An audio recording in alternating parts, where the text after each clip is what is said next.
Good. Thanks for asking. Well, obviously, you're fighting for the title on Saturday night. Just tell everybody just what it's like for this opportunity to get a shot to go after Bellator Gold. I mean, yeah, it's everyone's dream in MMA to fight for a world title. So obviously, it's a dream come true.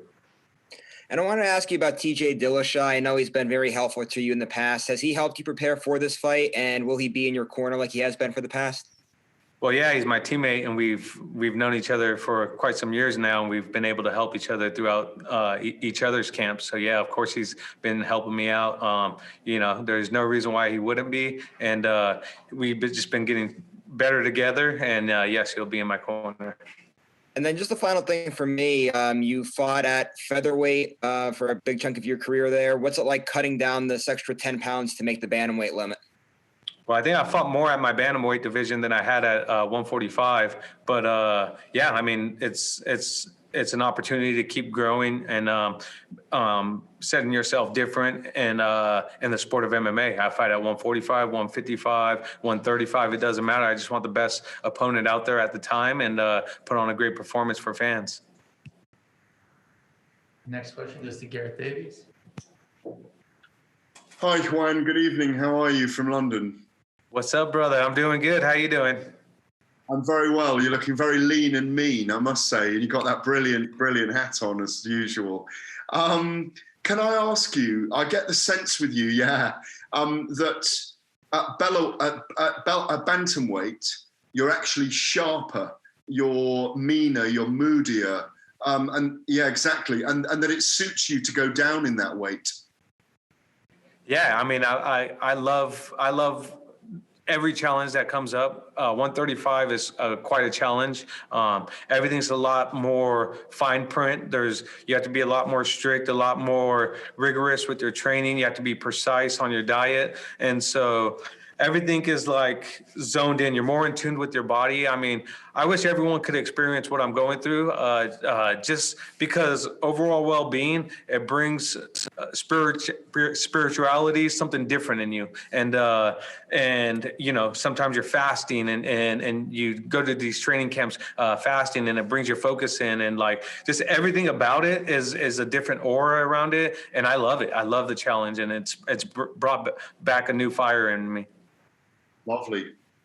Wow, inspirational words. You're a quotes machine today. The other thing about you is, and you and I have had very long conversations. You've had a really long life journey to this point as well. You've only, in your senior fighting career, you've only lost to Patricio, and that was over 5 rounds, wasn't it? So in a terrific fight. So I'm trying to talk about your whole journey in life here.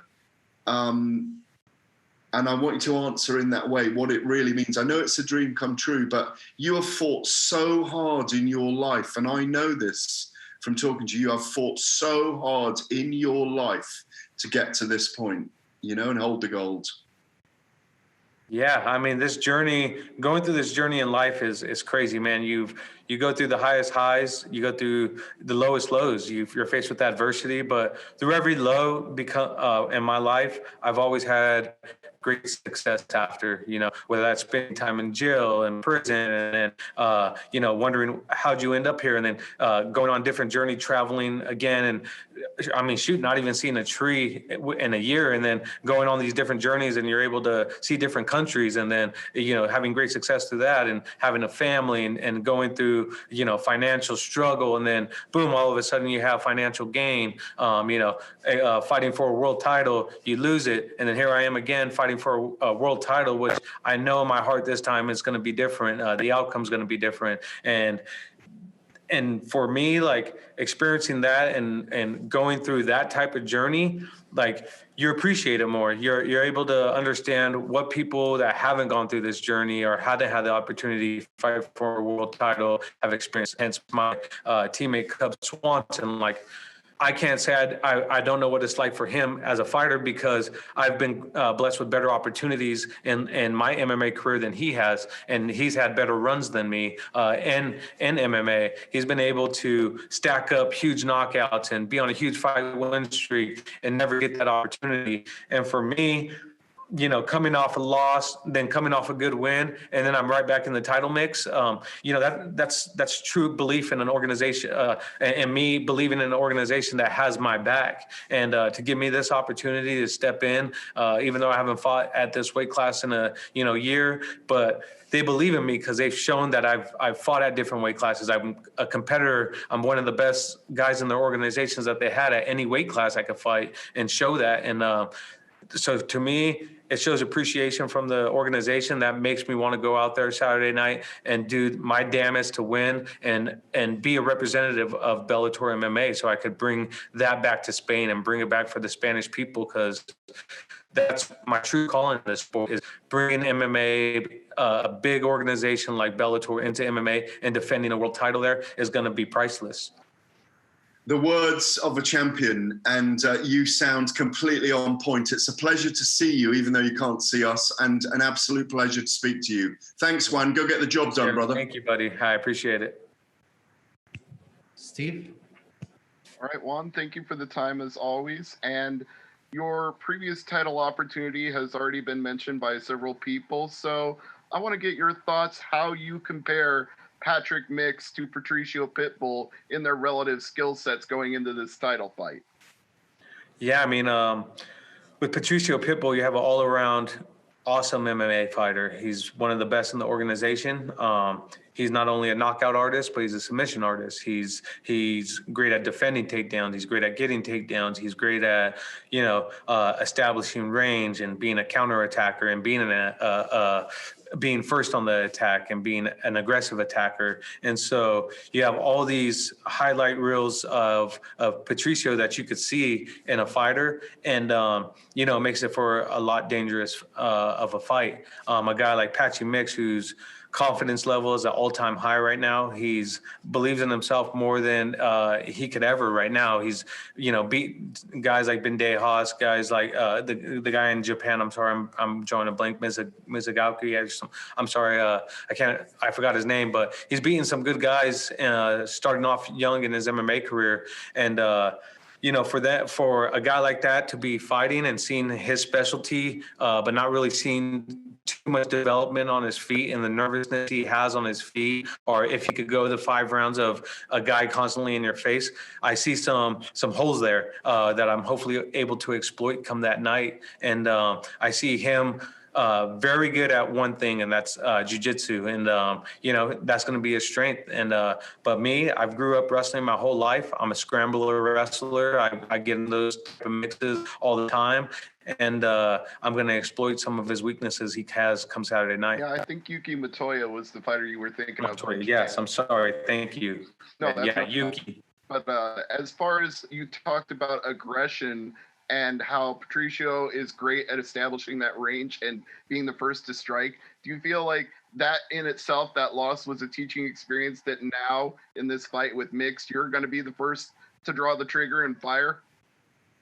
Absolutely. I mean, coming off my first loss that I've ever had in my career, it made me realize that I was fighting to not lose. I was fighting to just trying to secure an undefeated record, which is insane. It gave me a lackluster in my performance. And going into that Pitbull fight, it was the same thing. I was fighting to not lose and trying to just hurry up and end the fight, and that's where I messed up in the fight. That's where where my lackluster of performance came from, was like fighting to not lose. Instead of this fight, I've already experienced that, and I've been kicking myself in the ass for that, for not going out there and performing. And now after a loss, I've grown from it. I've adapted to it. I've understand it, and I understand why I lost. And so I'm gonna do everything in my ability just to go out there and perform. I don't care about the win or loss. I'd love to have the world title. There's a bunch of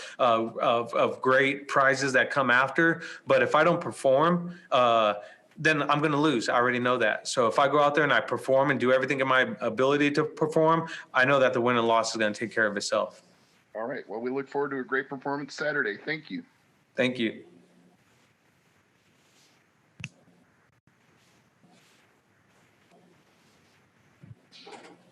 Our next question goes to Connor Northrup. Hey Juan, how you doing today? Good, Connor. How are you doing? Good, thanks for asking.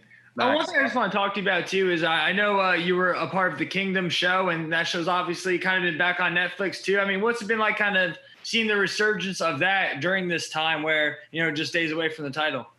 Oh, we put a lot of hard work, and as we like Joe Stevenson and I to make the show as authentic as possible, where people could truly relate to it.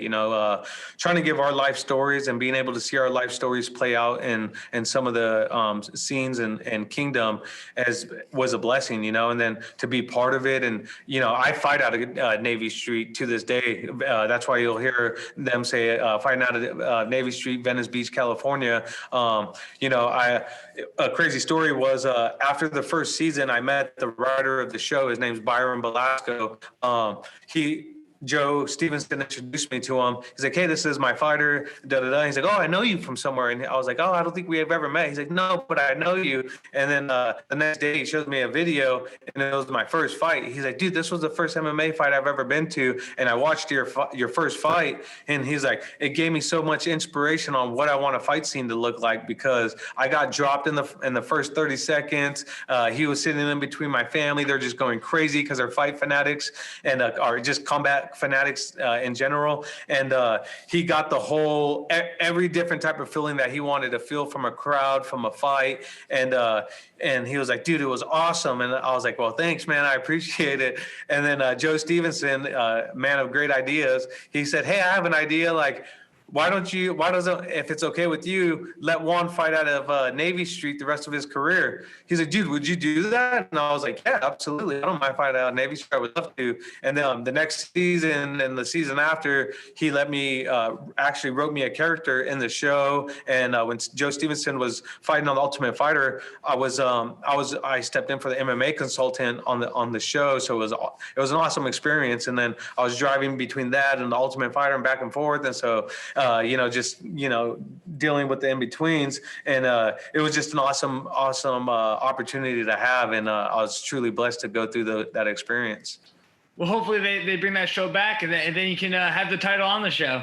Absolutely. I mean, that's why, like, at the end, they like tell Ryan, like, they're like, we're either going to go to Bellator or UFC, because I was on that fence. And so they wanted to bring that reality into the show and talk more about the UFC and Bellator as a guy that I fought for King of the Cage, and the promotion was called King Beast. And you have these champions coming up out of King Beast that made their claim in the local scene. And now we're ready to step up to, a worldwide production like Bellator or UFC, and obviously I went the Bellator route, so it was cool to see that transpire and happen. Thanks, Juan. Yeah, absolutely. All right, next question, Harry Mack. Hey Juan, thank you for your time. Oh yeah, thanks, Harry. Absolutely. So you haven't been able to fight since January, obviously because of circumstances out of your control. So other than training, how have you been staying busy? Training. After training, we go back to more training. No, just hanging out with the family. I was actually getting ready for a bow hunt. It would have been September 3rd to the 18th, but the Apache Reservation and the Apache tribals of San Carlos had to shut down their hunting season because of the COVID situation. So I was getting ready, practicing a lot with TJ in our backyard, like shooting some 3D elk with our bows, and just spending family time, working out with Josh Rosen, putting on muscle, and then taking it back down and taking it, trying to bring it back into 135. So got to experience some different training partners, which was nice. And, experience training with Brian Ortega, got my jiu-jitsu game a lot more stronger, as well as Felipe Del Monica. So it's been an awesome journey. Awesome. So other than your fight with Pitbull, this is actually the only time in your pro career that you've been the betting underdog going into a fight. So is that something that you're aware of, or you put any stock into going into a fight? now that's news to me. So if you're out there, throw some money on me, and you're gonna come out like a bandit. So. There you go. And I guess just my last question, just to follow up on Connor's last question there a little bit, where you were talking about Kingdom and kind of making that decision between Bellator and the UFC. What was it that really made you choose Bellator or drew you towards Bellator? You know what? It was just like, I believe at the time Bellator was a rising promotion, with Scott Coker and wanting to get the best talent out there. And it's just another step in the journey. Your MMA career, you could prolong it as long as the athlete wants. And so with Bellator, I seen it as a next step for me. I wanted to be a champion within Bellator. I wanted to represent Bellator and the things they had going. They had a lot of hype behind them when I was coming out as a free agent, and UFC's always going to be there, and you're experiencing it with Michael Chandler right now. Like, he has an opportunity, and Bellator has given me a lot of opportunity, and they gave him a lot of opportunity. They gave him a platform. Same thing with Eddie Alvarez. They gave him a platform. And so just like they use me as a platform and use me as a character for their promotion, you got to take the good with Bellator. And use the Bellator platform and try to become a household name. Kevin? Hey, Juan, coming into this fight, the last time you fought in the bantamweight division was almost a year ago. When Bellator officially came back, they came back with Bandejas versus Perez. Bandejas, who you beat. Perez winning the fight, he's lurking in the corner. Everyone thought, he might be next for the title picture. Do you have any words or are you looking out for Sergio Perez? Do you know he's next if you win the title?